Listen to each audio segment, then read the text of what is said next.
संसार में सभी व्यक्ति सुख चाहते हैं और दुख से बचना चाहते हैं। मानव अपने पराक्रम से संसार के सभी दुखों का अंत करके शाश्वत सुख पाने की कामना करता है। भगवान महावीर ने प्राणी मात्र के कल्याण के लिए अपनी अमृतमय वाणी से उपदेश दिए, जिन्हें गणधरों ने 12 अंग सूत्र के रूप में संकलित किया। यह 12 अंग सूत्र ही द्वादशांगी कहलाए। इनमें से 12वां अंग दृष्टिवाद विलुप्त हो चुका है।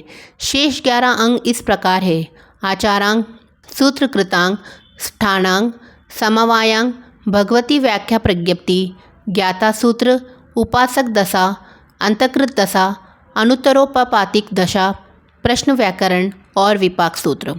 प्रस्तुत अंतकृत दशांग सूत्र इस द्वादशांगी का अष्टम अंग है।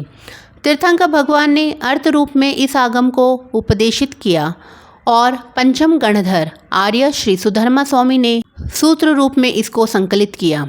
इसके नाम अंतर्गत दशा सुतम से ही इस आगम में वर्णित विषय का स्पष्ट बोध हो जाता है। अंतर्गत शब्द का आशय अंत करने वाले, अर्थात भव का अंत करने वाले, जिसने जन्म मरण रूपी संसार का अंत करने का लक्ष्य करके साधना मार्ग अपनाया है, उन भव्य आत्माओं का इस सूत्र में वर्णन है। इन आत्माओं ने सर्व कर्मों का अंत करके मोक्ष के परम पद को प्राप्त किया है। दशा शब्द का अर्थ अवस्था से लगाया जाता है, अर्थात जो आत्मा भोग अवस्था से योग अवस्था की ओर अग्रसर होकर अपनी शुद्ध दशा को प्राप्त करे, उस अवस्था से दशा शब्द का अर्थ लगाया जाता है। अंतर्गत दशा सूत्र में 8 वर्ग, 90 अध्ययन और 1 श्रुत स्कंद है। प्रत्येक अध्ययन में एक मोक्षगामी आत्मा का वर्णन किया गया है। इसमें 57 पुरुष साधक है और 33 नारी साधिकाएँ हैं।